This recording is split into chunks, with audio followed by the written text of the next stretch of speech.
Hey, it's Joey Balladonna here from Anthrax, and this is SAGAS. Well,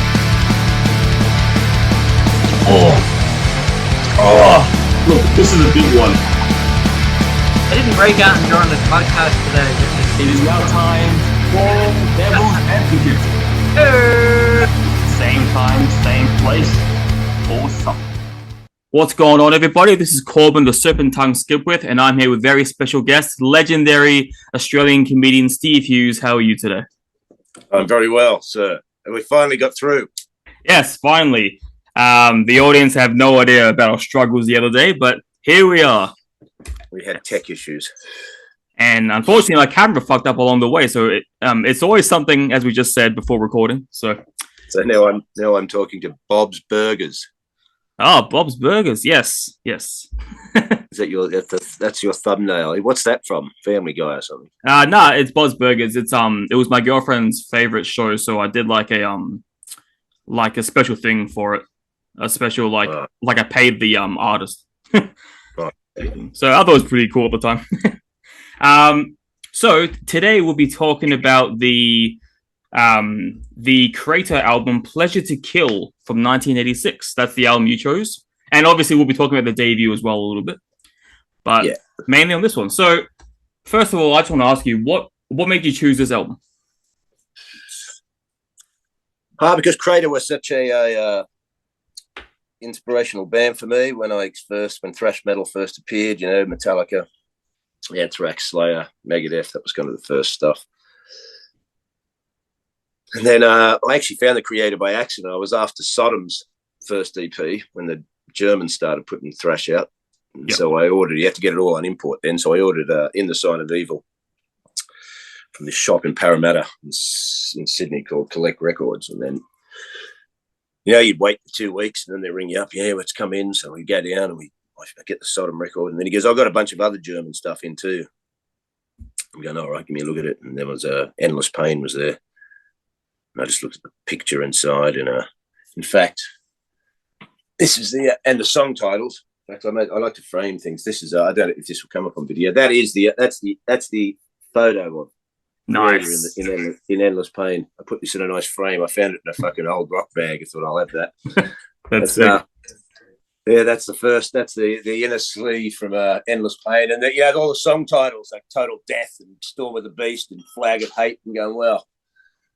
I'll give this a go, and that blew my mind. It was like I got Endless Pain and In the Sign of Evil on the same day. It was a very heavy day, very metal day, and I just love that record. I love the savagery. I love that was a time when thrash appeared, when the metalheads split, because also at that time Rat and Motley Crue and everything, which I'd been into Motley Crue and all that early Motley Crue.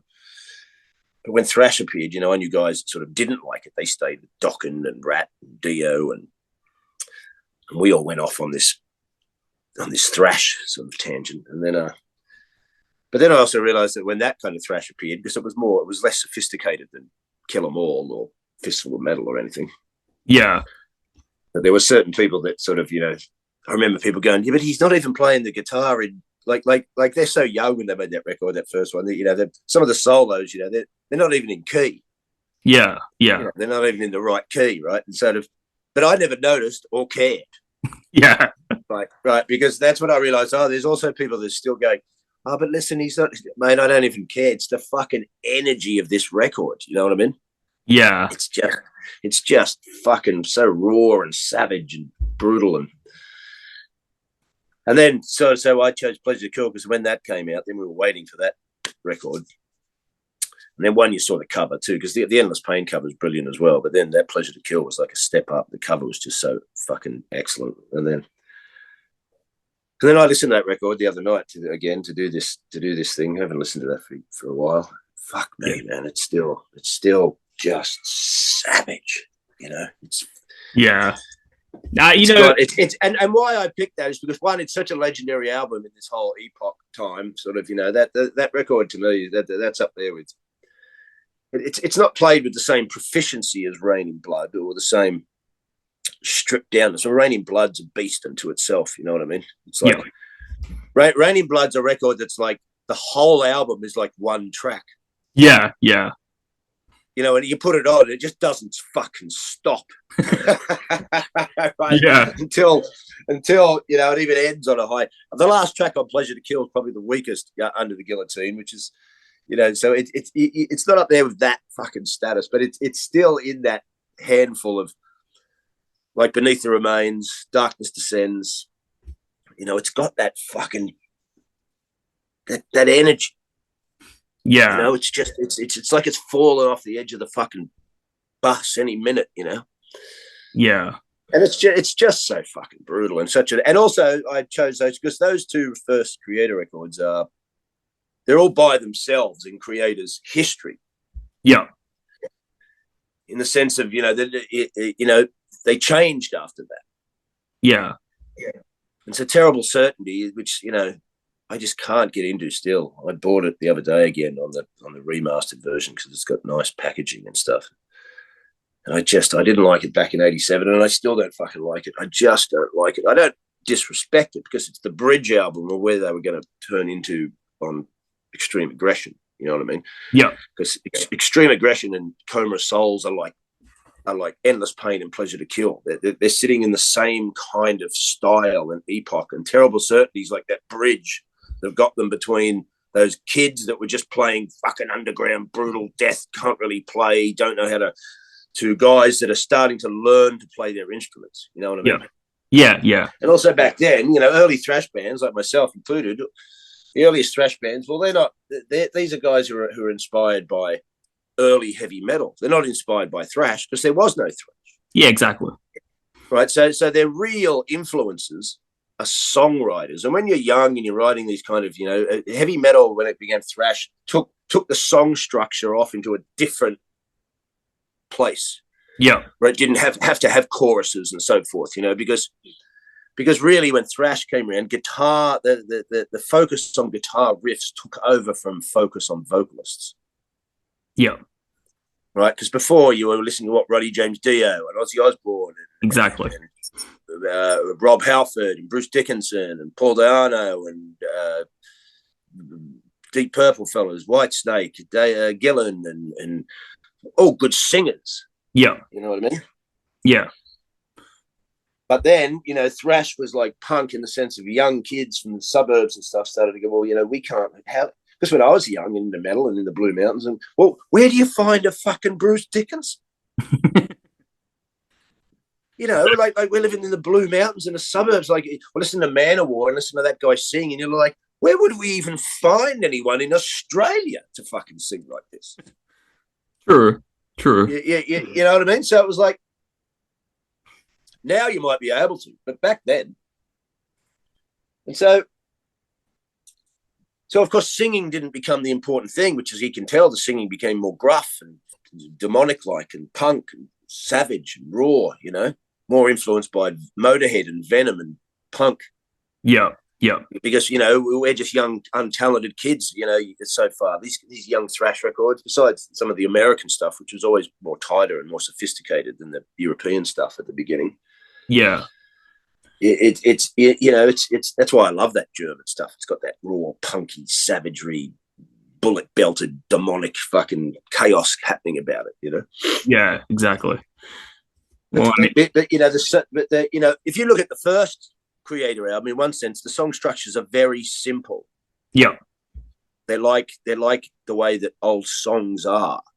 Right. Yeah. You have an intro, then a verse, a chorus, maybe a middle bit of solo. Verse, a chorus, or a chorus end. Yeah, it's kind of like a basic rock pop structure. You know what I mean? Yeah, yeah.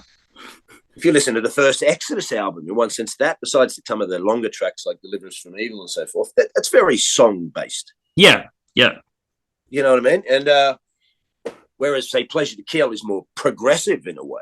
Exactly. It's not so much song based. It's right. You know, it's just, we'll do this. We'll have big long tracks with 50 different breakdowns and so forth. So that's where thrash started. I mean, not that didn't exist in the kind of, because prog and early metal and rock was always kind of, you know, merged in a way. You know what I mean? Yeah. Yeah. You know, you could easily be an old metalhead and be into Jethro Tull. Why? Because it's interesting, fucking weird music, you know? Yeah, it's something that I find interesting is doing my study on, because when I'm talking about an album, I like to think about and research when did this album come out, what was around the album when it came out. And it's interesting because a few months ago I talked to the producer of the Death album, Scream Bloody Gore. I talked to him about that album, and that came out in 1987. And this came out this album came out in 1986, and it still sounds just as heavy. It sounds like early death metal in some areas. Mate, see, here's the thing. Back then, all this death metal, so forth, these were just names that we used also that did separate the styles, and some of them were just made up by journalists probably, but some of them were just made up because metal went underground. Yeah. Right. So as much as we still liked Sabbath and Priest and so forth, and it separated itself. Yeah. Right. Because back then, even the magazines wouldn't listen to it. Like they had to listen to Metallica and all that. But still, some of them mocked it still, because those old metal mags in the 80s, well, they were run by guys who were older than us. So they were run by guys who grew up with Deep Purple. Yeah. Rainbow. Jimi Hendrix, even rock stuff, prog, this. And so when this sort of snotty-nosed fucking upstart thrash that's not particularly musically skilled all the time came along, even the magazines kind of mocked it. Yeah. Which is why you started to get the underground fanzine tape trading thing. True. Because, if Kerrang and Metal Hammer or these metal maniacs aren't going to put these bands in, we'll just make our own magazines, which was really great for being in Australia, because now I actually had more access to the world because of underground photocopied fanzines. Because if I'd sent a Slaughterlord fucking, demo, some of our old demos, like a lot of those thrash bands back in the day, were just recordings in the studio on a tape deck. Yeah. Right? Record the rehearsal, and then put it out, make you a little cover with a skull on it, write fucking, some demonic title, and just put it out there, send it to guys. You know what I mean? And so it gave me more access to the world, because if I'd sent the Slaughterlord early tapes to Kerrang or something, they would have thrown it in the bin. Yeah. But if I send it to fucking, Angel Fucker from Colombia with his Death Skull fanzine, he fucking loves it. And now I've got some guy in Colombia. I've got a fucking, who knows about me band. So it was really great timing for Slaughterlord in that sense. Which is funny, because Mortal Sin are no well known, and they never got into the underground, because I was hanging around all these guys, living with them, stuff, Yeah, true. Mortal Sin became big because of, their music was more accessible, and they were around for long. The Slaughterlord was only around for a short period of time, and only became cult because I did all that tape trading. You know what I mean? Yeah. If I'd never done that, then no one would have even heard of that fucking band outside of Australia. But because I did all that tape trading, I was dealing with, guys. I was probably writing letters with guys who are now in bands like, Dark Throne and Emperor, and because they were kids then. Yeah. So I probably got letters from half those guys and didn't even know it then, because they were no one. Like the singer who went on to be Mayhem, Maniac, that guy, I used to write to him when he was 15, because he had a magazine called Damage Incorporated. Really? Out of Sweden. I've still got him with the old Slaughterlord reviews and stuff in it. Wow, that's insane. Oh, yeah. So it was old school. I used to write to guys and bands. I wrote to Mil Petrosa for a bit. I still got an order. I wrote to Bathory. He wrote back. I got letters from Bathory, Kreator, fucking all this stuff. We're thanked on Under the Sign of the Black Mark. Slaughterlord's on Schizophrenia, Sepultura. Slaughterlord's on Terrible Certainty, Kreator. Yeah. It was all underground. So Mortal Sin, they got massive because they didn't do any of that stuff. But they got big because Bernard Doe in Metal Forces gave their first album like 99 out of 100. Bang, in. It's like, bang, I did all that tape trading and photocopy and write letters and photographs and take and so they did one fucking record, put it out, they could review it. I went, fucking hell. Fucking hell. But their record, their music was more accessible than Slaughterlord. Yeah. Like I was just gonna say, that's that legendary, almost how would I word it, almost mythical Mayhem live EP with the cover of the guy's suicide. That is the hardest to find. I would love to actually buy it. It's like I would love to own that. I know it's dark to own, but I know a guy. I know a couple of guys that have got that. That's insane. That story alone is like one of the craziest stories in all of metal. Mayhem. Chris Hayes was in Sad X and Azul's got that. Yeah. Fucking hell. That's insane. So anyway, back to this. So these Kreator albums. That's what we're talking about here. Is why I just still love that fucking record. It's so savage, and it's heralded massively high in the whole underground death. And we got on the sounds like bit death metal, and we got off in this conversation because it wasn't. We used to call it death metal. I used to write death metal on Slaughterlord things, and thrash metal, and power metal, and Metallica's first demo is called power metal. But what became power metal is like Stradivarius. You know what I mean? Yeah. But back then it was just kind of, it was terms because Venom had kind of got us away from just heavy metal. You know what I mean? Yeah. So Venom created black metal. So we thought, oh, that's cool. And then all these other things started appearing. And Noise Records put out a compilation. Some people go, who invented death metal, Possessed or Death? Well, I would say Death. Death. Yeah. If you wanted to look at death metal like a musical style, which it became, which is quite doomy and grinding, and because Possessed isn't like that. Yeah. Possessed is more thrash. Yeah. Well, yeah, more thrash with dark overtones, satanic lyrics, and a black metal image.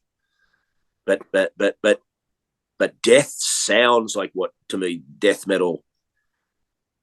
Because as I said, Noise Records put out a compilation record probably in 1984 called Death Metal. Right? So when they go, who coined the phrase, well, when did Possess come out? 85, so only a year later. That's got the song Death Metal on it, Yeah. But really, if when these terminologies, because back then we just called extreme music death metal, you know what I mean? Yeah. It's just a cool name. Thrash metal, speed metal, extreme metal, fucking death metal, fucking, yeah, Kreator ended up getting the tag of those records like death thrash metal, which Slaughterlord got, these mixtures, right? Yeah. But in the sense of death metal becoming like a name for an actual style, if you wanted to say who did it first, Possessed or Death, I'd say Death any day. Well, that's the thing. The guy that I talked to, he produced both albums. Andy Burns. Yeah, and he said Death. He did the second Mortal Sin record. Yeah. Well, yeah. Like I said, he's the one. He even said Death in the argument. He said Death was the first. Definitely. Yeah, completely. And he actually did Extreme Aggression by Kreator. Oh, true. Yeah. So, and he did Peace Sells by Megadeth. Exactly. Yeah. He's like, talking to him's crazy when I did. Such crazy history. But it's just insane because, like, it's so sad to me how, like, when you mentioned obviously the big four in thrash, the obvious names come out. Anthrax, Megadeth, Metallica, Slayer. But it's like, like especially in the era this album came out, they definitely should have been at least over, I would say Anthrax. They're like my least favorite of the thrash bands. But oh mate, easy. I Anthrax, I love their first record, Fistful of Metal. I love that one. Yeah. I love it. Got it when it came out. The drumming. I got all these records when they came out. So I was just got a drum kit for a year.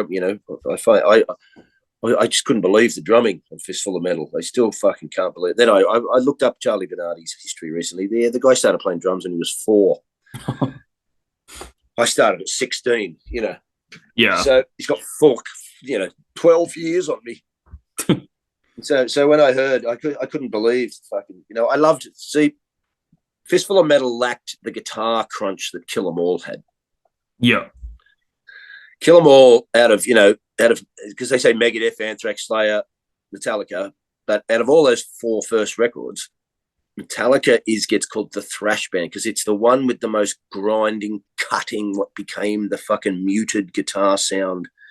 There's early versions of this, like Fast as a Shark and fucking stuff like this, and even some old rock and stuff. But this is the first time you heard it deliberately fucking bang. This is what's important, the riff. You know what I mean? It's cutting into you.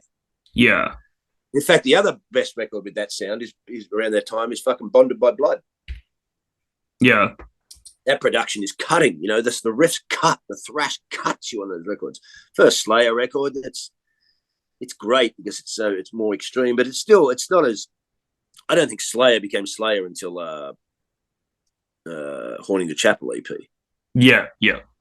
I love that EP. Show No Mercy. Show No Mercy is just, it's got great tracks on it that are still legendary and great, but it still wasn't my favorite back there. I preferred Kill 'Em All over that when it came out any day. I loved the darkness of the Slayer stuff. But I mainly loved what they would become. I like the tracks like Evil Has No Boundaries and Black Magic and Show No Mercy, the thrash ones, the darker ones. They had the kind of, because some of those tracks have just got total, like the first Anthrax album, just got total Iron Maiden rip-offs on them, right? Which is fine. It's not that, they ripped off Maiden. Yeah, the kids, man. They emulate their heroes. It's fucking great. Slaughter Lord ripped off fucking stuff from bands too. Everyone did. We're kids. We don't know how to play yet. But getting back to Anthrax, when their second record came out, I was too much into Celtic Frost and Merciful Fate and Bathory and all that, and so Anthrax just sounded too normal. Yeah, for me, and they got, I used to mock it that armed and dangerous, and that's the EP before, when they get to introduce Joey Belladonna and stuff, and I was listening to fucking, Under the Sign of the Black Mark and Celtic Frost, and so that just sounded like, I'm not interested in this, But I didn't mind. I like some tracks off Spreading the Disease. Yeah. I like, Gung Ho. You can't deny it rips along. And I love Medusa. I like that track. There's some all right tracks, and I preferred Among the Living at the time. I didn't mind that. Yeah, it's got some great tracks. Indians got some killer bits in it, but as I was saying, the big four. After that, Anthrax, I couldn't. I don't know. Well, Neil Turbin has like the highest pitch in thrash record. But he's just I've never seen interviews with Neil Turbin, but they probably kicked out. He's probably a maniac like Paul Di'Anno or something. You know what I mean? Like, because to this day he's still a hardcore old New York metalhead fucking. But he's my favorite Anthrax singer by far. Yeah.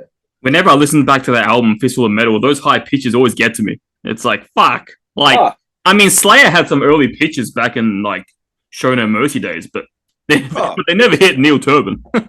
No. I mean, when I first heard Show No Mercy, it was difficult for me to get into Tom Aray's voice. Yeah. I found it just, live by the sword and help us contain the helpless minds of you all. Down on your hands and pools of blood. I was like, it was a bit fucking weird. But it had those evil tones, it had fucking great Venom influence, you know what I mean? We really love Venom. Yeah. You know what's funny? And also back then, and then like the Megadeth, I still love that first Megadeth record. I think it's fucking fantastic. And I was never the greatest Megadeth fan throughout Megadeth's history. I've got big respect for them, but I'm not a big Megadeth fan. I just like some of the tracks, and I don't sit down with the whole Megadeth records and go, yeah. And I didn't particularly give a fuck about. I know this. What's the second one? Peace Cells. Yeah, Peace Cells. Yeah. It's the third one that's a bit weird, isn't it? The let me search it up. Hear nothing, say nothing. What's it called? Yeah, I'm looking at it now. So it would be So Far, So Good, So What? Good, So What? That one. Yeah, that kind of just sits in a nowhere zone. That record. Yeah. You know what that record's like? That's like Terrible Certainty, Kreator. Yeah, yeah. It sits in a nowhere zone. Like, like, I mean, I know there's people. I've read comments on I've looked at Terrible Certainty tracks on YouTube. So I look at the comments, and sometimes you'll get like best Kreator album they've ever done. I'm like, I wanted to write a comedy bit about this. Go and see that's where I have to go. Okay, now this may be your favorite Kreator album, but it's not the best Kreator album. Yeah, there's a difference. Right. And as much as people go, well, yeah, but people have different taste, Steve. And I think, well, yeah, you've got bad taste. Right. Because it's not. Like, it's just, it's a strange thing, this subjectivity of that. Because, it's the best Kreator record. No, it's not. And not even when it comes to do I like the songs as much, it's just not the best one. You know what I mean? Yeah. And it's got a shout. Let's look at it even from an objective technical point of view. Even if we go to something like Phantom Antichrist, which you may like or not like, that's better. Why? Well, the production on Terrible Certainty is shit. Right? The drum sound is crap. The fucking guitar sounds is tinny. The vocals, the mix is all fucking shoddy. It's like, So even objectively, in a technical sense, it's just not the best. It's fucking not. And I completely agree. And it's like it's crazy because like another thing crazy I found about Pleasure to Kill is that it was a 3-piece band during that time period. Mate, that production, I don't know why Kreator really. I know these guys had young. What studio can we get? They're not much cash, but I just love the production on Pleasure to Kill. Yeah, it's fucking pummeling. Yeah, I mean, it's mixed really well. The drums are smashing. The fucking whole thing just. Then you hear Terrible Certainty. It sounds like a band trying too hard. Like it's desperate. Like it's just. But I don't mind because what that record is they're learning to play their instruments and they're learning to maybe let's write music because they're getting older as guys. I understand this. By 87, I'm listening to the Police and Supertramp and fucking Kate Bush. Yeah. Right. By the time stuff I'd heard all my life anyway, and then like by the time people starting to listen to thrash, I'd already listened to thrash metal from demos. I had Metallica's demo. Yeah. You know what I mean? So I was already aware of thrash before it hit, but then it's like when we finally heard the records, and that was like fucking hell. So by like 87. Well, I'm not 15 anymore. I'm turning 21. Yeah. So I'm not the same guy. Yeah. And then also it's like I've listened to nothing but thrash metal because once I had got into thrash metal too, I didn't really listen to old school heavy metal. Yeah.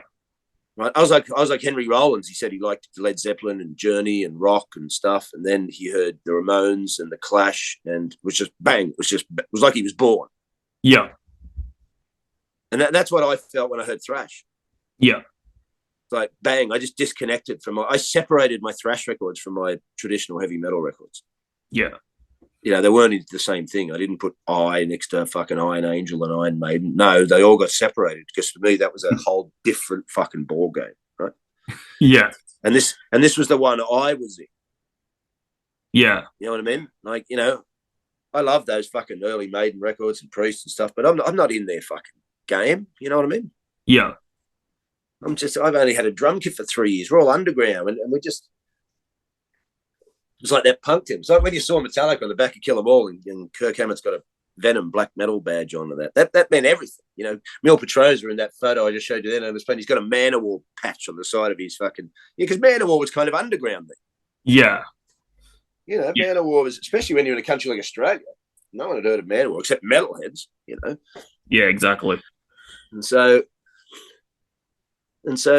but the thing is, I don't mind these bands having records I don't like. That's not my fucking point here. It's just that, because, Terrible Certainty, it's that transition record into them learning how to perhaps write more solid song structures and just becoming better musicians. I mean, they can't not stay. The only band I think that's managed to go back to being primal and staying primitive is Dark Throne. Yeah. Yeah. You know what I mean? They do it so well. They're good players. They're good songwriters, and their songs are so easy and they sound so simple and that. But if you tried to write them, you realize that you can't. Yeah, exactly. Yeah. Right. And Fenris's drumming sounds so sort of basic and simple. The song's got 3 riffs, they plod along, and the singing's just like this, but it's just, mate, they got something. You know what I mean? Yeah, the exactly. Kreator, I could tell on those by the time, I met Mil Petrosa when I was touring with Mortal Sin, 1990 in a pub. And we were talking about Rush because he was into Rush. Because I could tell I was so into Rush by the end of the 80s, around 87 when I started listening to different. Now, as I said, when I stopped listening to thrash metal completely in 87, I'm not saying I stopped listening to it completely. I just started listening to other music which I wouldn't have even gone near. You know what I mean? Yeah. But I wasn't obsessed with everything the way I was before. And I only, certain bands kept me in there, which was like Morbid Angel, Sepultura, the Death stuff. Yeah. And because they're stunning records, you know what I mean? There's Yeah. But I was more picky now. Yeah. Mind you, I was always pretty picky. I'm not one of these guys who just went, Iron Angel is fucking one of the greatest thrash records ever. No, it's not. I heard all these early records, I know there's different tastes, and some of them I like and respect more now than I did then. but they're sort of underground B level fucking bands and records for well, it can be. It doesn't always have to be music. There's a multiple of reasons why a band doesn't succeed. People just don't get on. They break up, dysfunction, fucking drugs, millions of things. You know what I mean? Yeah. When you're 16 and you've got 4 mates and you put your band together, that doesn't mean you're going to be able to hold it together. There's a whole fucking world of trying to keep a band together. That's Well, that's why I find it such a miracle how bands like fucking Black Sabbath stayed as long as they did. I mean, with Aussie, because like you read their history, how fucked they were, like how many albums they made. Oh yeah, but see, back then it would have been like it just would have been. Back then, the whole record industry would have been like the underground. Yeah. Do you know what I mean? Like they would just start in the air, just give them some money, make a record. The guys from the record company would have been at the gig doing drugs and carry it on and do this, we'll just do that, make some posters, Like, it would have been a fucking cool time in a way, you know what I mean? Yeah. Yeah, that's crazy hearing those stories. And so, but when a band like, well, look at U2, Jesus Christ. Yeah. Same 4 guys. Yeah. But, those guys seem to have always been linked together in a way. You know what I mean? Yeah. If you follow U2, I was into U2, early U2. I love early U2. I was into U2 when they were underground. Yeah. And those first U2 records are amazing. And lots of their records are amazing. But they've got that. They've got. Well, put it this way: no one can leave U2 now, can they? And get another guy. Fuck, that's true, huh? That's yeah, I know. You could. This is Bob O'Loughlin on drums. Nah. Yeah. Like it's like Rush. You know what I mean? You got to get someone else in Rush. How? You can't. It's that thing. You know what I mean? Yeah. That's actually quite funny because yesterday I was watching a documentary about how Paul McCartney was killed and how he was replaced. That whole conspiracy.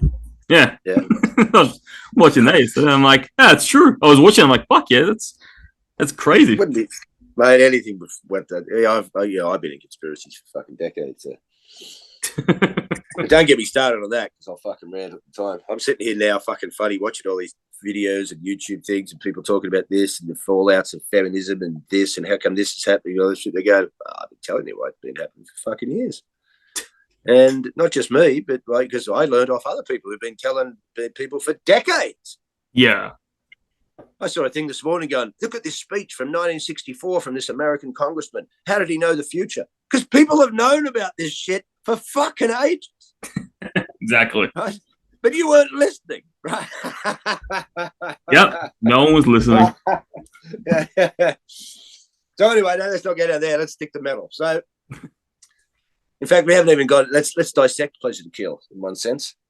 For people who've never got this record for that. Now, the first record, Endless Pain, that's just a savage, as we said. These two sit in this hand together. The Endless Pain, Pleasure to Kill. They're like bang. It's a Kreator era unto itself. And Terrible Certainty is the suspension bridge between the cliffs of Cobra Souls and Extreme Aggression. Yeah, right. That's a good term. Yeah. And then and I don't like that suspension bridge much, but I like Extreme Aggression and Cobra Souls, even though they're radically different. But I don't mind. I kind of like them. They've got a charm. They've got a charm about them, and they're extreme. They're very extreme records, but they're very tight and different. You know what I mean? There's a loose, fucking unbridled, youthful savagery on those first two. Yeah, exactly. You know what I mean? Yeah. And plus I love the intro for Pleasure to Kill. It's brilliant. Why are the damned? It's like the perfect way to start the album. Well, Metallica influenced all with the opening of Ride the Lightning, Oh yeah, great. Let's open our fucking thrash record with this acoustic piece, and then what they blitzed into Fight Fire with Fire. It was a brilliant idea. You know what I mean? And so, Kreator certainly took influence from that. I mean, I can tell on Extreme Aggression and Coma of Souls that now he's taking influence from Rush. I can tell by the lyrics, I can tell by the topics, I can tell by little drum fills, by the little riffs they're doing, little things, total Rush influence. But anyway, these first two records. So if you've never heard these records, because I can understand why you may not get into something like Endless, but if you heard Kreator, you know, it's the first record you heard was Coma of Souls. Yeah. Unless you like that underground savagery, that loose, you may go back to Endless Pain and it may sound a bit schlocky to you. Yeah. You know, it might sound a bit unprofessional, which it is. It's not professional. It's what's so great about it. And, you know, it might not seem powerful, you know, because the production is. I could have that. The example of when I got into the Scorpions, I kind of got into the Scorpions, you know, through Blackout and Love Drive and Animal Magnetism.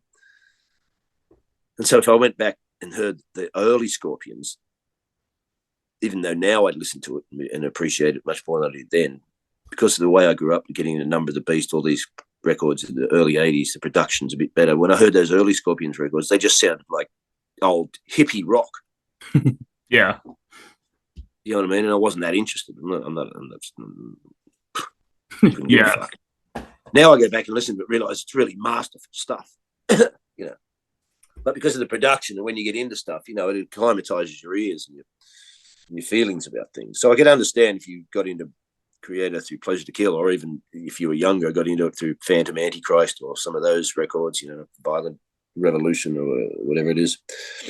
Then you may go back in your Endless Pain and it may not just, it won't smack you with the same impact that it hit me in 1985 when I heard it for the first time. It's just fucking. Yeah. But if you do like that loose, full on, because the vocals are fucking savage. I mean, Mil Petros's voice on those first two Kreator records is just, that's the best to me he's ever sounded.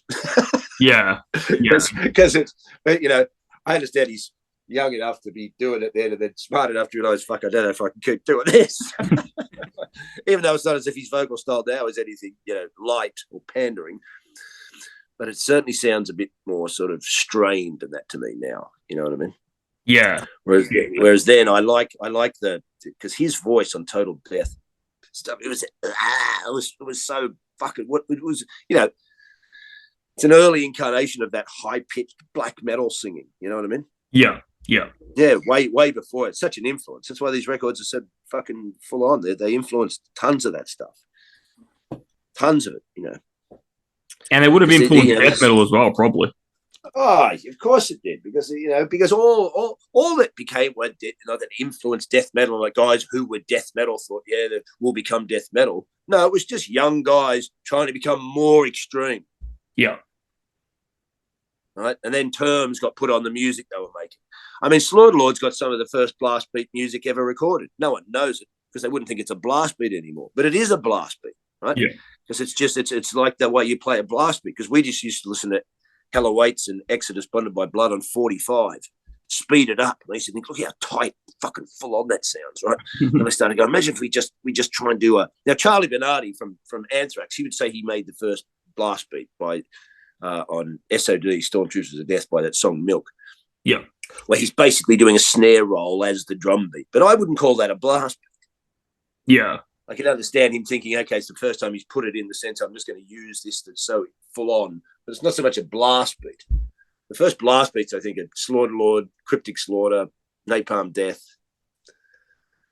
Morbid Angel eventually. But even that's what's becoming the blast beat. So then, of course, all it was young fellas going, well, how much more extreme can we make this? And you could even tell, which is why I didn't like some 90s death metal, because then, you know, it also became when Cannibal Corpse and Deicide and all this stuff turned up. To me, then, some of it just looked, even though I have great respect for Cannibal Corpse these days, because they're a lifer band with great musos and passion, you know? Yeah. And I don't particularly like all their music, but I have full respect for them. And then, But, you know, I found their early stuff, you know, because we got Pleasure to Kill and all this, and this dark kind of imagery, Merciful Fate, Venom, so forth. But when I saw things like Butchered at Birth and fucking songs like, you know, Maggots Dripping from a Virgin's Cunt, to me, it was just stupid. Right, like this is just stupid. This is now you're just going, well, how much more extreme can the song title be than Total Death or Pleasure to Kill, or now it's fucking Hammer Smashed Face. But also I understand it's the period where everybody's watching underground B movie Evil Dead horror. Yeah. Because all that tied in at the same time, right? Which is funny because as much as underground metal started, Sam Raimi, who made the first Evil Dead film, well, he made that like an underground filmmaker, and he inspired fucking tons of people to go, did this guy make this in the fucking woods with his mates?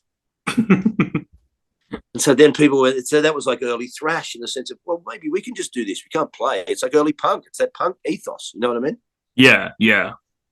And so it's interesting that, you know, Sam Raimi, who went on to become a great director, he was already good, wasn't he? Because you could tell that first Evil Dead film, as much as he made it in the bush in the woods with his mates, it's so well filmed and fucking, you know, but he did it on a total budget. We'd get blokes to blow cigarette smoke across the fucking camera and get rubber hands and hit them with tomato sauce, and he fucking did it.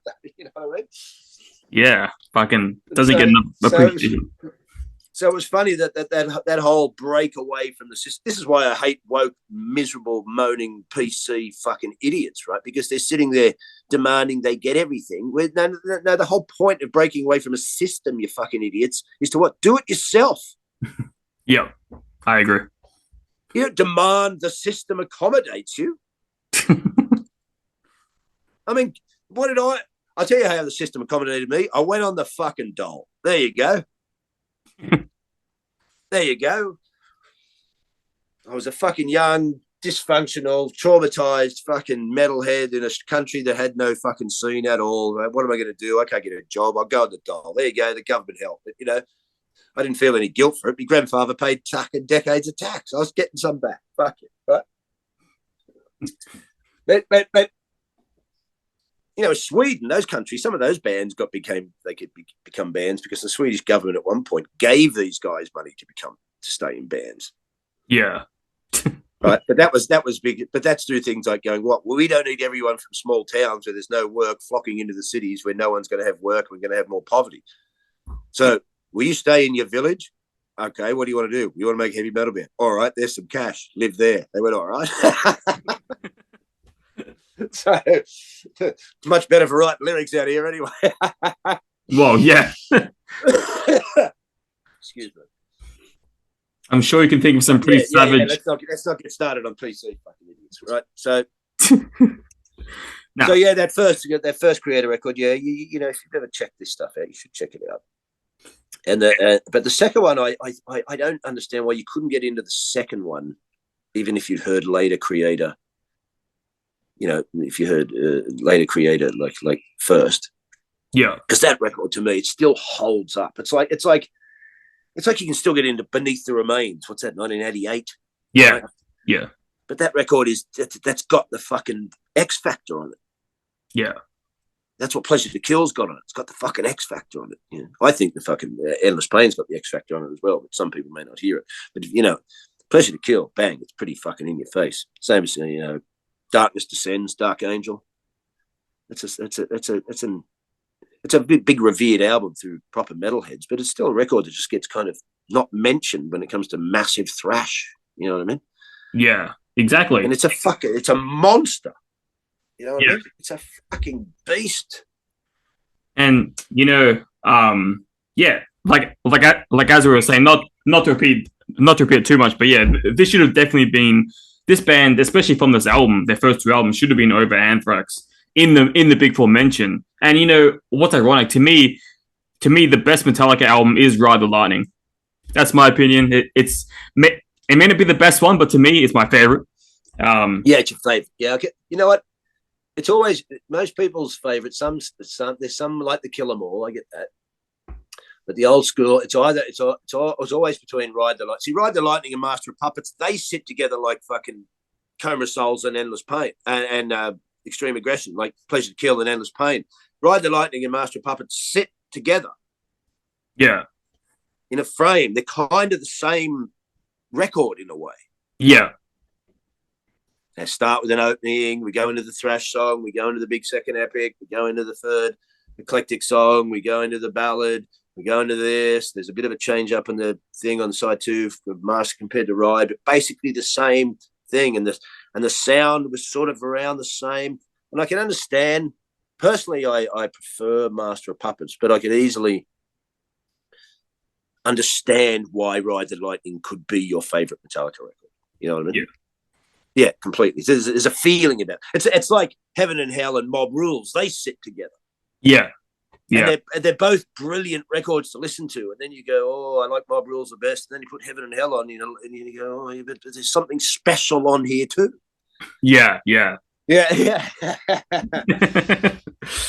It's just personally, I still think Mob Rules does kick its ass, but it kicks its ass in a different way. You know what I mean? Yeah. And then, but when I listen to Heaven and Hell, well, Heaven and Hell's got something that Mob Rules doesn't. Well, to be fair, my favorite Black Sabbath album is Paranoid. but we're talking Aussie, not talking to you. Yeah. My favorite Sabbath that's another band I didn't go back on their late catalogue till later on. I like Dio Sabbath. I like Sabbath Bloody Sabbath, Aussie Sabbath. Yeah. And Sabotage. And tracks off the other records. But I'm not a big, I've got every Black Sabbath. I know everyone in. No, I don't. And I love Headless Cross, which I can't believe I didn't listen to for 20 years. Yeah.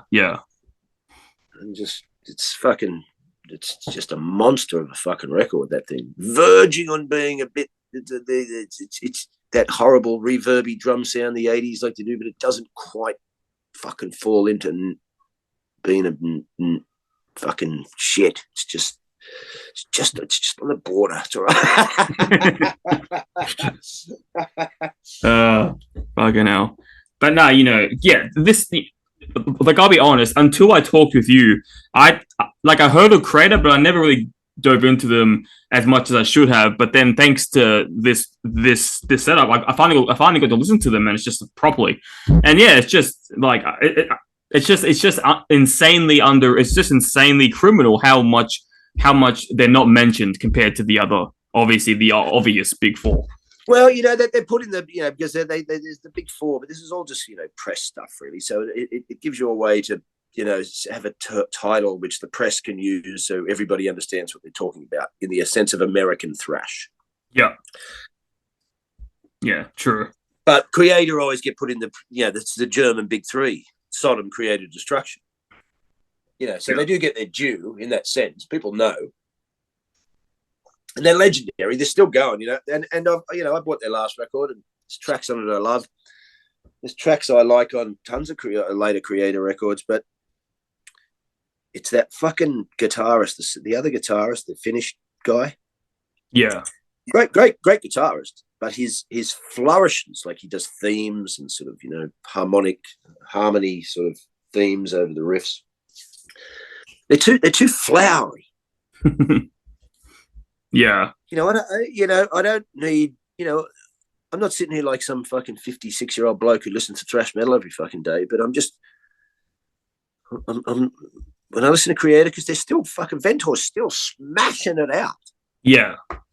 And I love Mil Petrosa. I respect that guy forever. He's a lifer. You know what I mean? Lifer. Yeah. It's his passion. It's his passion. I've always fucking loved that guy. I've loved that band. I love Kreator.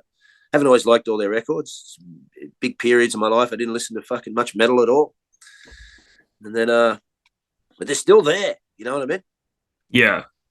I mean, I just gained a bit of respect for Korn the other day. I couldn't tell you a Korn fucking song if it bit me in the head. I still remember when the first record came out. I was in bands. I remember when all this stuff came out. But then I realised they're still around, that band. I looked up their Wikipedia thing the other day. They've got 14 fucking records. Yep. And they basically put one out every 2 to 3 to 5 years. I'm like, well, respect. I love Korn. Look, their early records can't be touched. That's just a sad fact. They haven't had the best consistency. But, their early stuff. If you're going to have a 20, 30-year career, look, bands fall apart. There's divorces, breakups, depressions.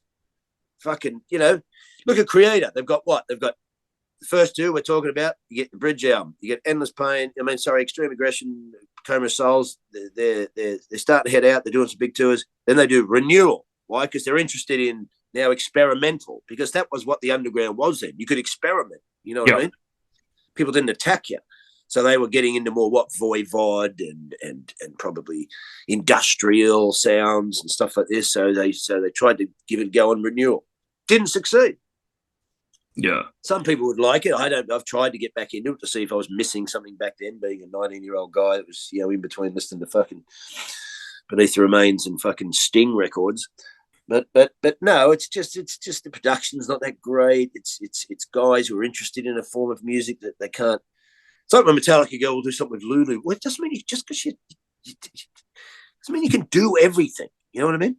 Yeah, exactly. You know what I mean? I like the idea of experimentation. I've done it myself, but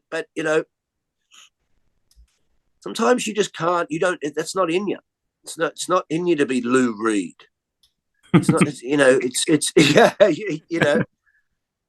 And like. There's a spirit about being an artist like that maybe that's just not your fucking path. You know what I mean? Yeah, exactly. Some people have this thing. I mean, look at PJ Harvey. I love that woman. I don't like all the music at all. It's very difficult to listen to some PJ Harvey music. Some of it's very melodic. Some of it's very minimalist. Some of it's very ugly. But as an artist, she's just got that thing. Yeah.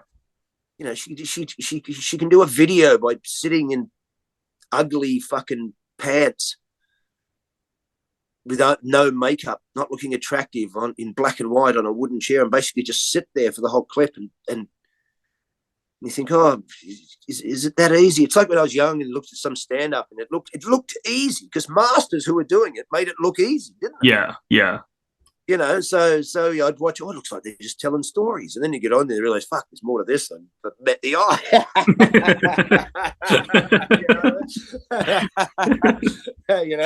Yeah.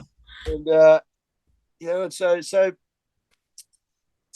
didn't mind, that was the thing about the underground back then. It was about experimentation, doing what you want. That was the ethos of it, wasn't it? That's why it was funny when it all became so compartmentalized and never the twain shall meet, fucking people get all fucking upset like,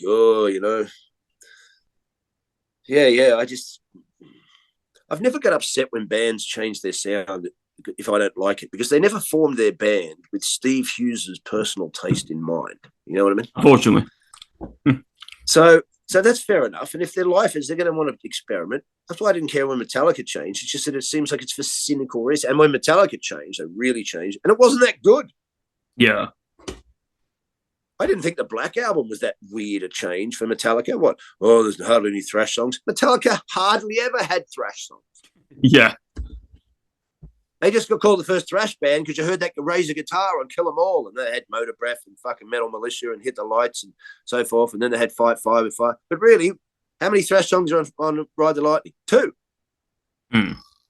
Not Raining Blood, is it? No, there's 2. There's Fight Fire with Fire and Trapped Under Ice. The rest are just those big, chugging, fucking monolithic fucking riffs. Yeah. Then you get Master Puppets. What's on there? 3. I think there's 3 on there because there's a bit in Disposable Heroes and there's Damage Incorporated and the other one. And then all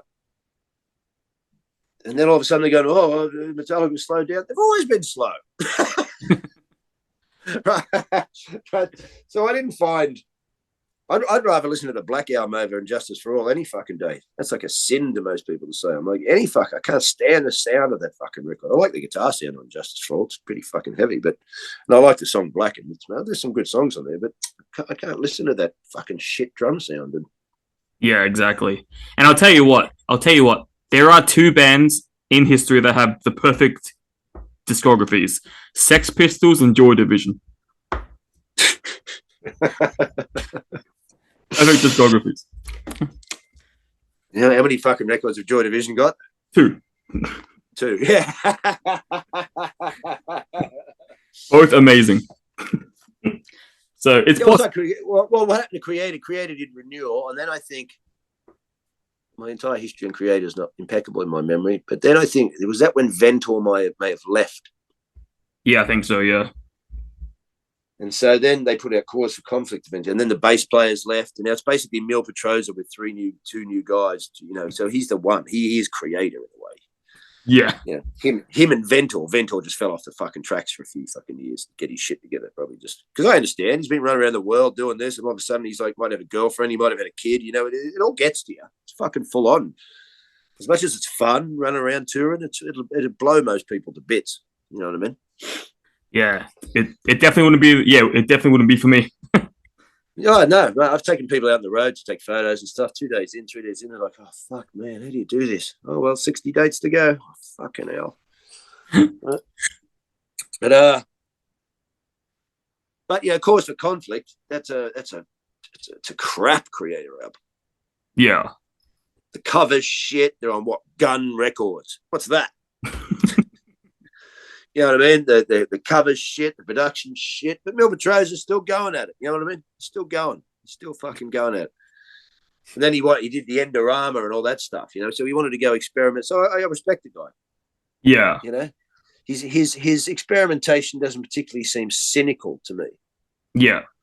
Doesn't seem like a sellout. Maybe I can just sell out and get that was the difficult part about when Judas Priest or all that put out, you know, Turbo, and the Scorpions put out fucking Love at First Sting. And yeah.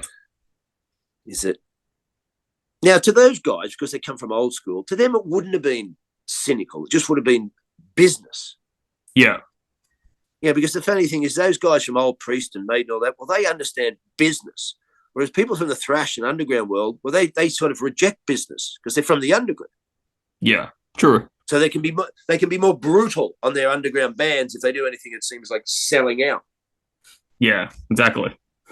Whereas Priest and that would have thought it as just smart. Yeah.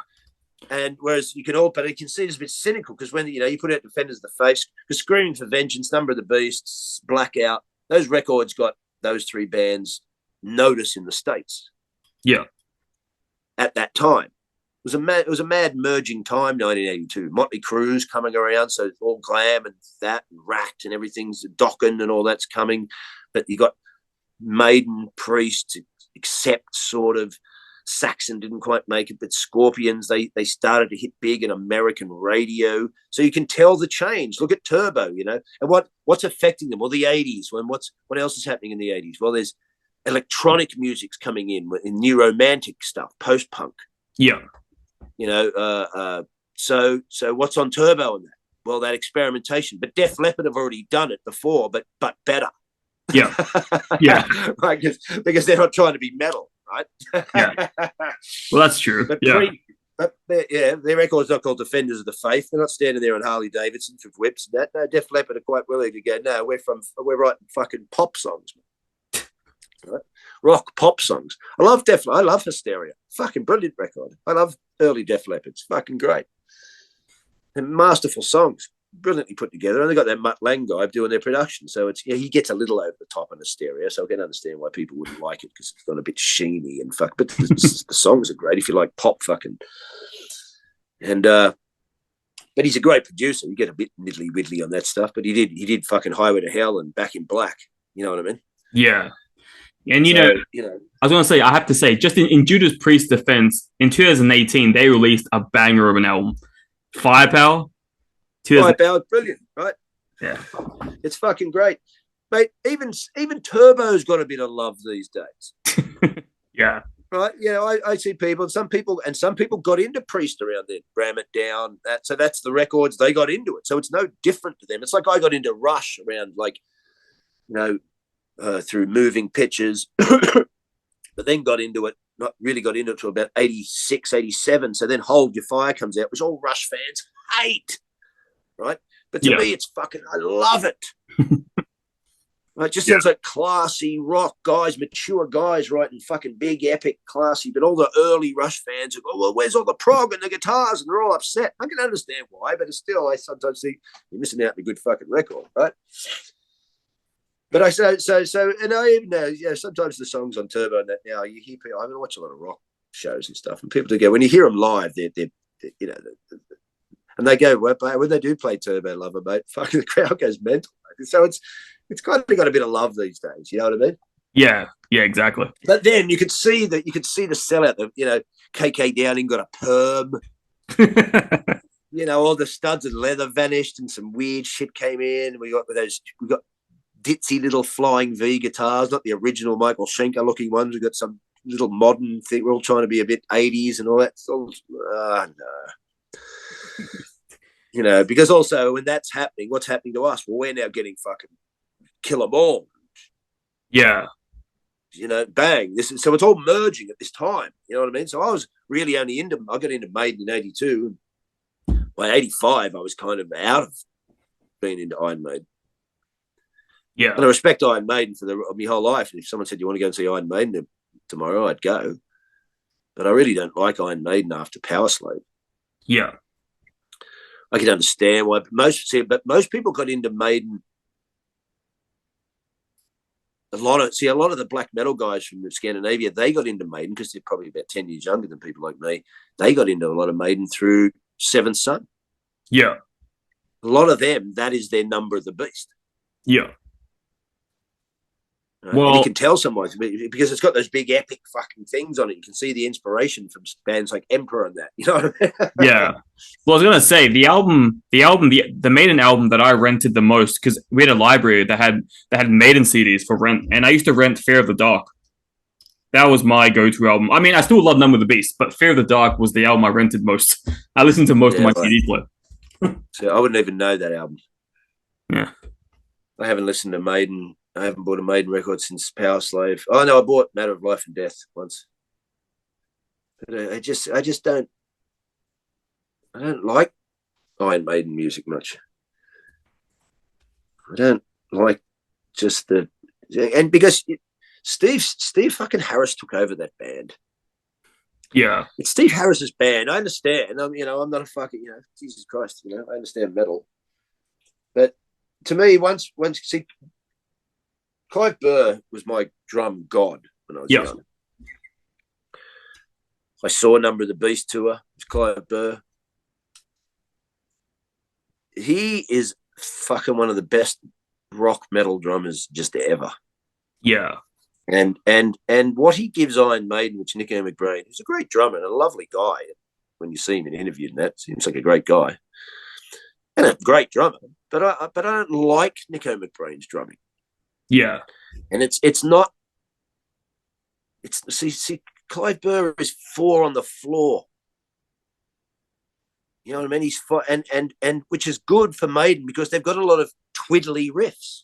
Yeah.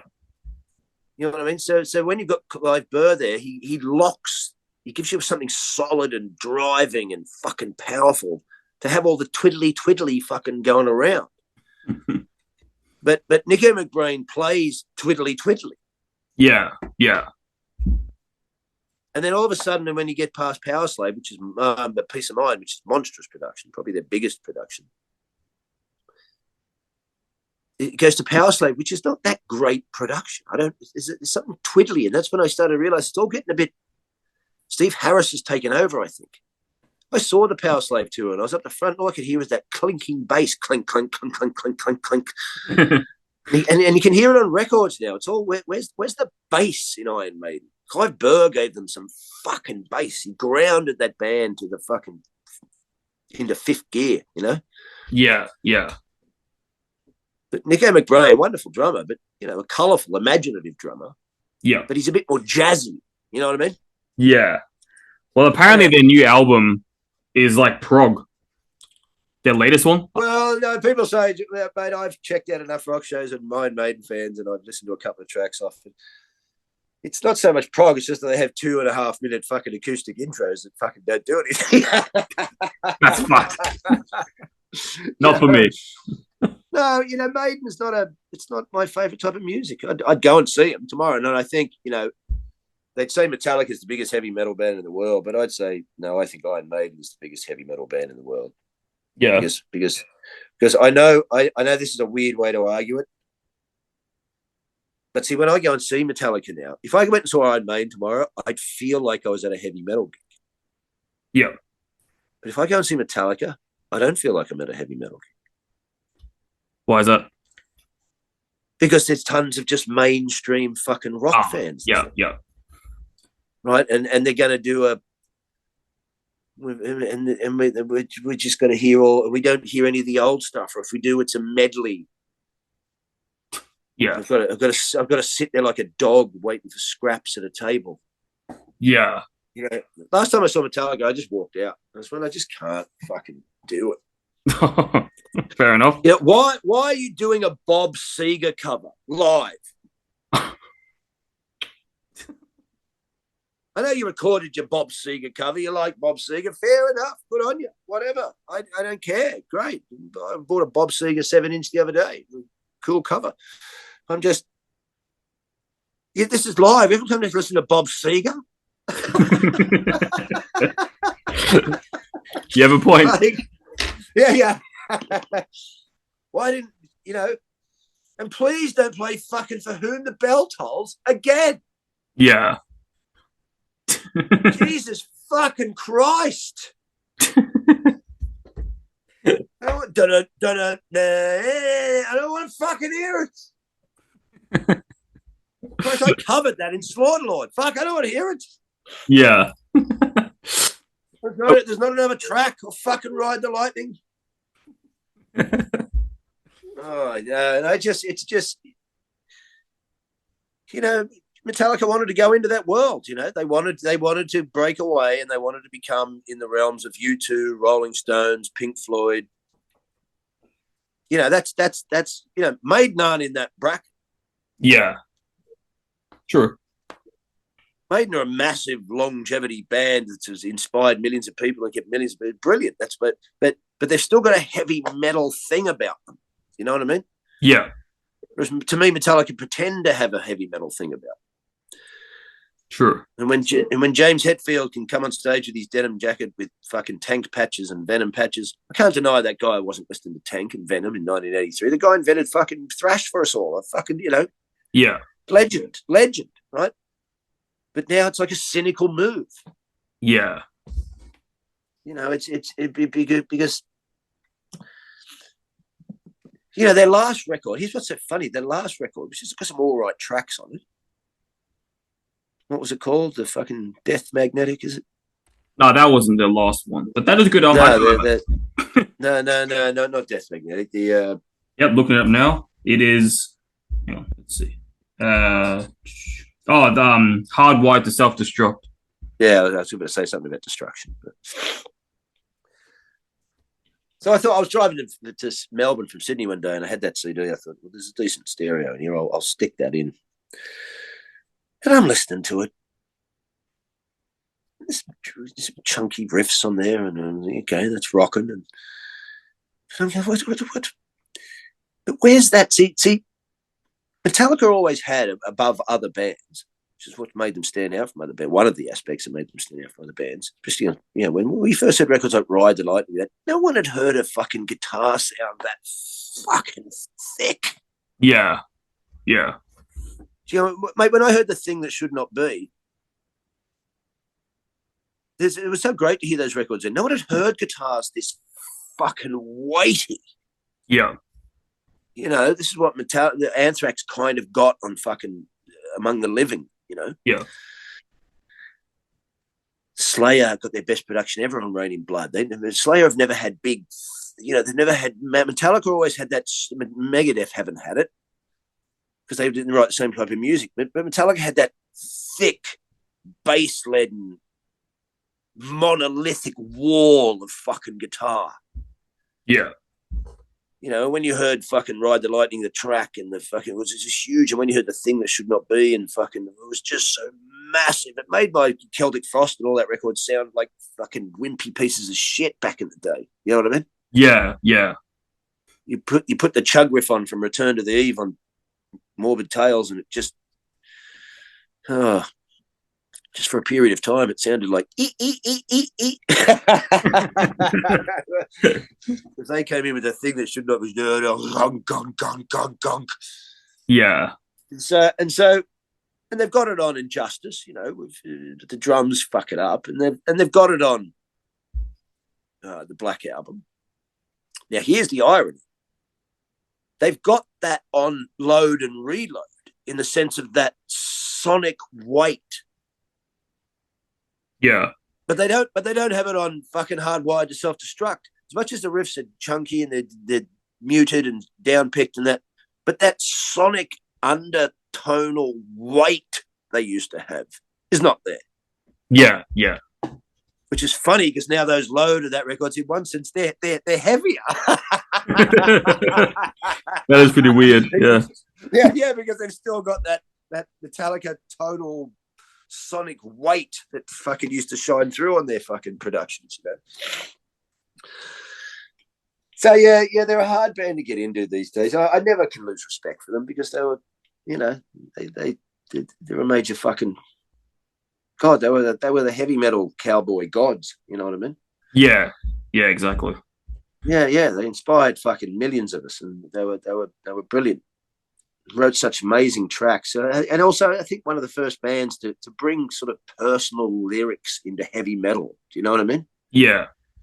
Like when I first, I mean, the jump from Kill 'Em All to Ride the Lightning was so monolithic. I couldn't fucking believe it. Yeah.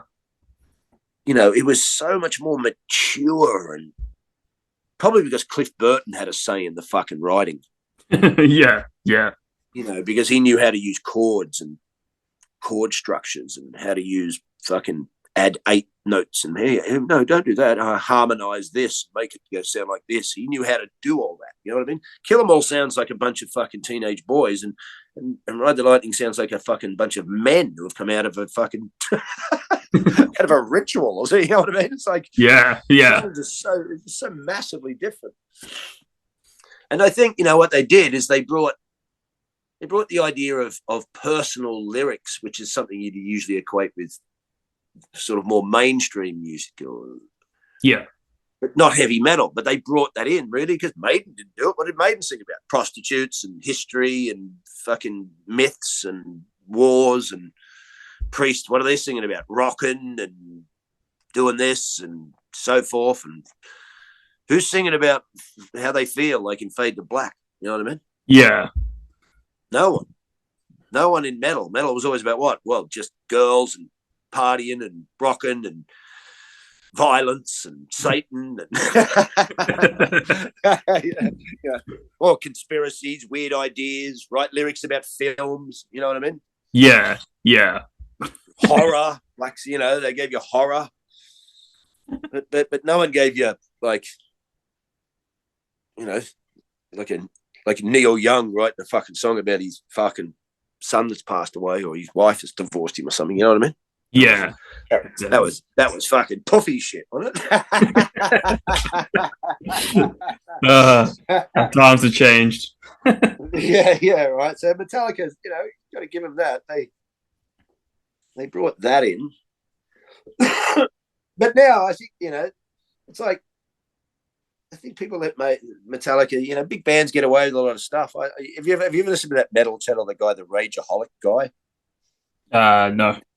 He's fucking great. He just talks really quick. He scripts all his stuff. He must script it. He's great. He's a great writer, and he's just full on. He doesn't get hold back. And he's not PC. And he wears sunnies and black gloves. He's excellent.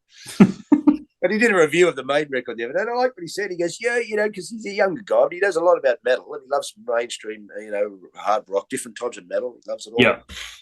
And he knows a lot about it. And he goes, you fucking people let this fucking Iron Maiden band get away with too much shit. He goes, that's why they keep putting out shit records, because you fucking diehard fans keep going, yeah, it's great. It's not. Let it go. Exactly. Where's the responsibility? And of course, excuse me. I think with Metallica, it's funny how we came here to talk about Kreator, but fuck, we'll just talk about metal. I think the big thing about Metallica is it's like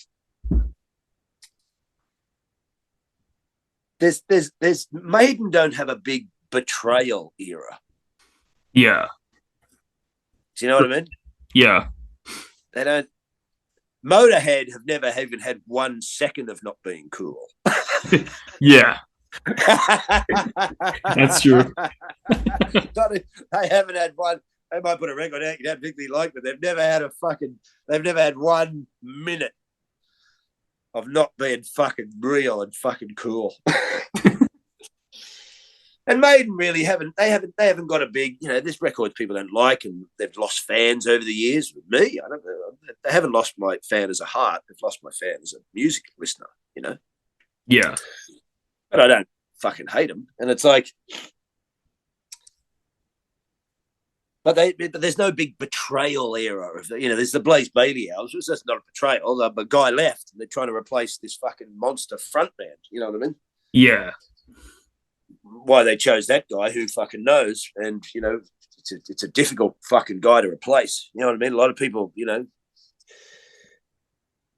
because here's the funny thing: as much as you go, it's all about the music and that. Well, I was listening to the Queensryche guys get interviewed the other day, and they were talking about because some people go, it's got Jeff Tate, it's not this, it's rah rah rah. I've never been a big Queensryche fan anyway. I prefer their newer stuff, the few tracks I've heard. Yep.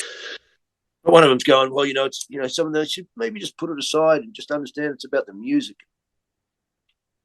Now I get what they're saying as an artist. I get what they're saying. But here's the thing about rock and roll. It's not always just about the music. It's about the projection that people put into the thing. Yeah. Do you know what I mean? Yeah. So as much as you can go, hey, we're going to call ourselves Sepultura and not have Max Cavalera in it. Well, the music's still, some of their music is still good. Yeah. Their drummer that they've got now is a fucking beast. Right? And, but, Max Cavalera is like a linchpin to a lot of the fucking soul of the fans, to put it that way. Do you know what I mean? So it's you can't, as much as you go to the records and fucking find all that. Yeah, but you're not going to have, you've lost that part of it that you emotionally attached to. You know what I mean? Yeah, that's true. Yeah. Yeah. Because also Max Cavalera, he was a passionate guy. His lyrics, and he wrote them from his fucking heart. You know what I mean? So it was an expression of his whole fucking ideology, his psychology, his anger, his fucking hatred, and he wants to fucking express it to you. You know what I mean? Yeah. And he's legitimate about this fucking anger he's feeling about this politics and stuff like this. So, this guy's not putting on a fucking act. Yeah. Yeah.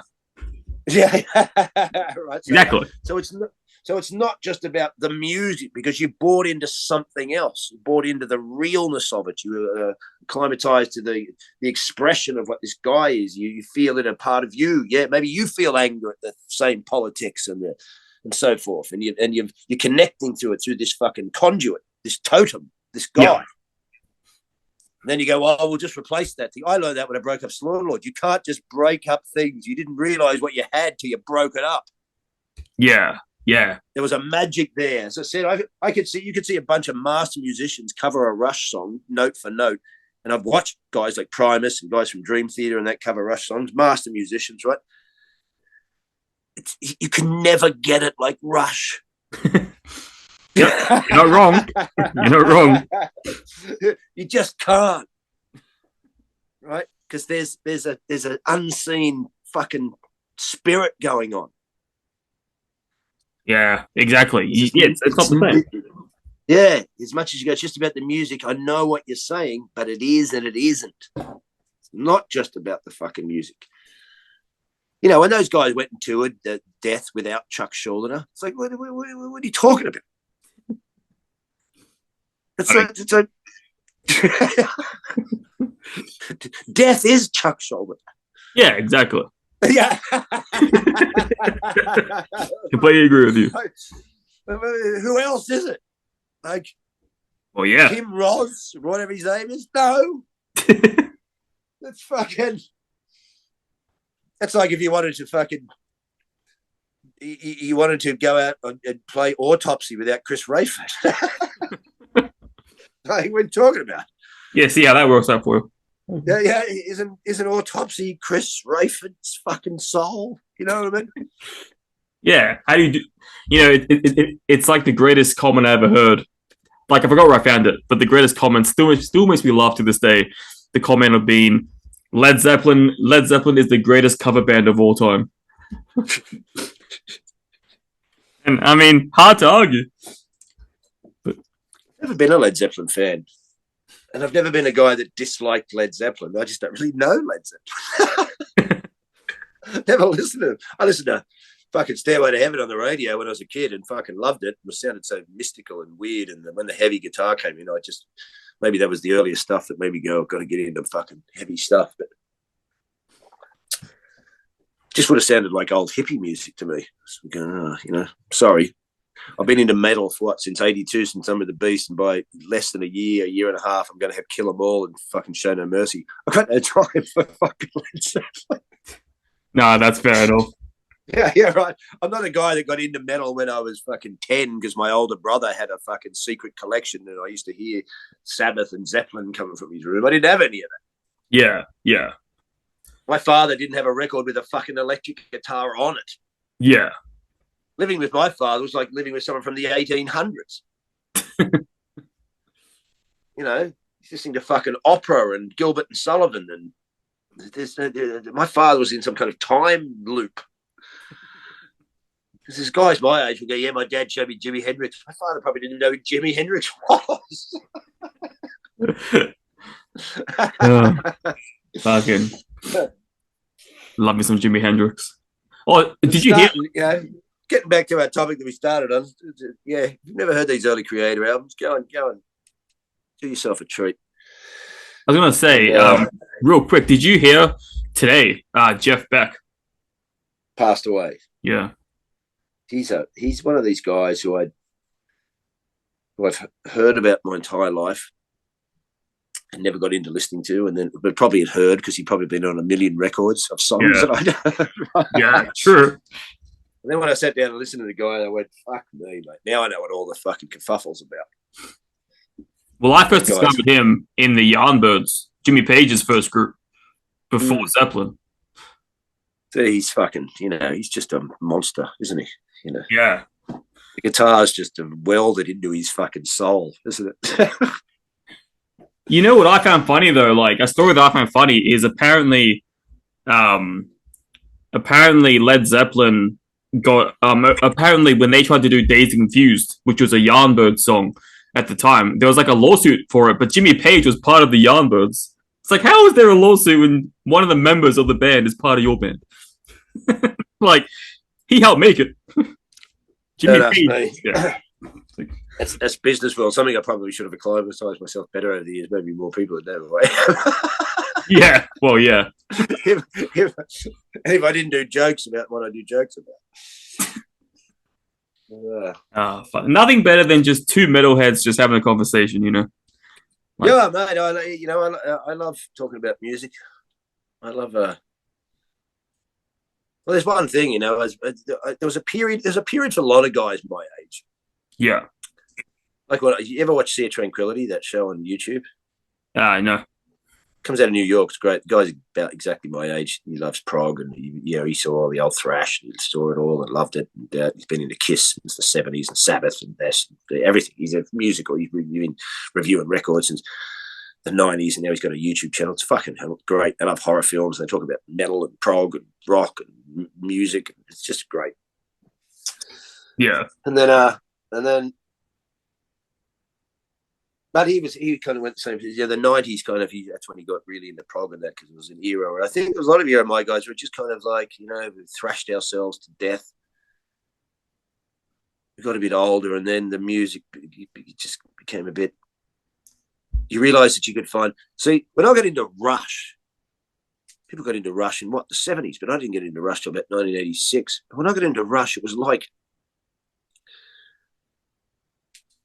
It's like I had a whole new, like when I got into thrash, it was like so exciting and unreal. It was so new and fucking brilliant. Like it was our secret world. You know what I mean? Mm-hmm. And everything was exciting. I mean, look at 1986. You got Master of Puppets, Pleasure to Kill, Rain in Blood, Darkness Descends, Peace Sells. It's 1 year. Eternal Devastation, Destruction. 1 year. Yeah. It's a mind-blowing time. So I think maybe having such a mind-blowing time, eventually it's like a drug it was super sex or something. Like if it's not like that the next time. It's like, it just doesn't give you the same thing as that first time. So when Rush was like that to me, it was like a whole new explosion for me. Yeah. It was like a second round. I was so excited. Like, oh, great. Second, it was one band whose back catalogue I could go back into and be excited about. You know what I mean? Yeah. I'm not one of these fucking 70s guys that sort of, the first Rush. No. It's just some subpar Led Zeppelin ripoffs on there. Right? Wow. Your words, not mine. But early fucking Rush, early Rush, first record. Yeah. Hey, it's a total Led Zeppelin fucking. Just sounds like fucking Led Zeppelin something. Yeah, because they wouldn't fucking deny it. Yeah. They love Led Zeppelin.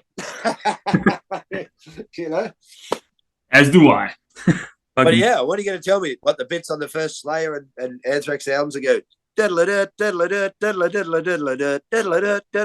wonder where they got that from. True. We all know where they got that from. The only band that fucking did it. Yeah, exactly. You know what's cool? I actually own, and I'm pretty proud of this because I have a vinyl collection, and I have the original pressing of Led Zeppelin 4, 1970s Ivy, 1976 5. Yeah. It's kind of torn up, like banged up a bit. It's old, but it's so cool to have it in my collection. I prize vinyl. Stick it in a fucking nice plastic cover and just don't take it out. Just put it in there. Buy another version. Yep. Thank God for streaming. Yeah. All right. Yeah. Well, I should probably get on my way and get some shit. This has been great fun. Yeah. Like I was just about to say, it's been a good competition between two music addicts. Yeah. So, that's been good. Well, I can't wait to talk about Pleasure to Kill, but we just talked about pleasure, really. So. No, to me, a natural conversation is always better anyway. But it's been a good conversation, and obviously we'll probably talk more on Facebook anyway, as we normally do. But I will give a shout out to Pleasure to Kill, a legendary record, a massively inspirational record to Slaughterlord, hugely inspirational record to Slaughterlord, and still one of my favourite thrash records. I put it on the other day to listen to it, to do this chat the other day when we had the tech problems, and I realised halfway through I was just sitting on the end of my bed, just fucking going, oh, fucking hell, it's just. The opening track, Ripping Corpse, you know what I love about that record too? There's not a fucking slow bit until the first chug riff in the third track, Pleasure to Kill. Yeah.